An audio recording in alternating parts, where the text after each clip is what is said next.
As the Senate convenes today, we're mourning the loss of our dear friend and legendary former colleague, Orrin Hatch.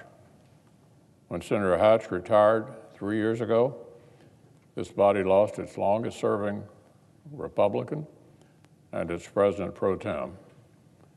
We also lost one of the kindest and best-humored colleagues any of us had ever served with. And for that matter, the Senate's only former band manager of a Mormon folk music group. Orrin Hatch led an incredibly full, interesting, and accomplished life.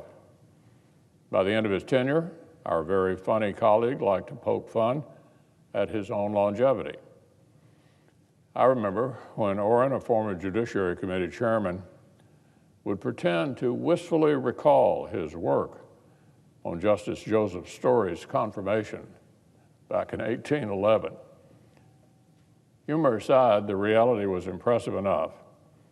Orrin's dogged service for Utah and our nation was a constant in this chamber for 42 years. He was an accomplished, influential chairman of 3 major committees: Health, Judiciary, and Finance. He was an essential legislator behind a long list of landmark laws, from the Hatch-Waxman Law on generic drugs in the 1980s to the Americans with Disabilities Act, the Religious Freedom Restoration Act, and the state children's health insurance program, all back in the 1990s, all the way through to the historic 2017 tax reform that Orrin shepherded as finance chairman. That helped engineer the best economic moment for American workers and families in modern history. There were also countless specific achievements for the great state of Utah that Orrin loved so much.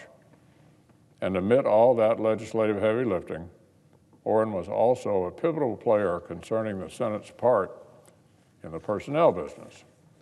Amazingly, at the time of Orrin's retirement, he had personally participated in the confirmations for more than half of all the Article III judges who had ever served in American history.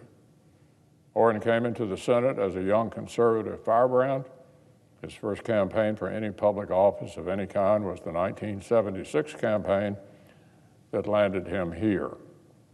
He left the Senate as a widely admired and universally liked elder statesman.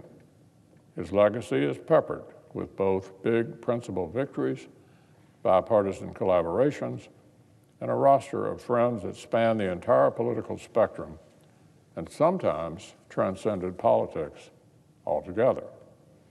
But there was never any confusing what Orrin viewed as his proudest accomplishment of all. That would be his remarkable marriage to Elaine and their loving family.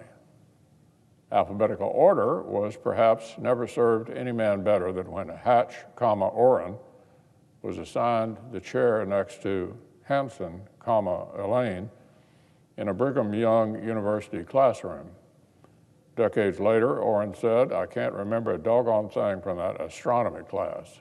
But the two of them got 65 inspiring years of marriage and a big, happy brood of kids and grandkids, all out of the bargain.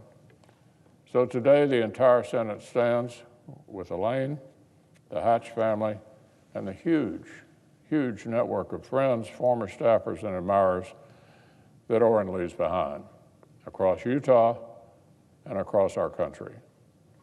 We mourn this great loss, and we honor this great life.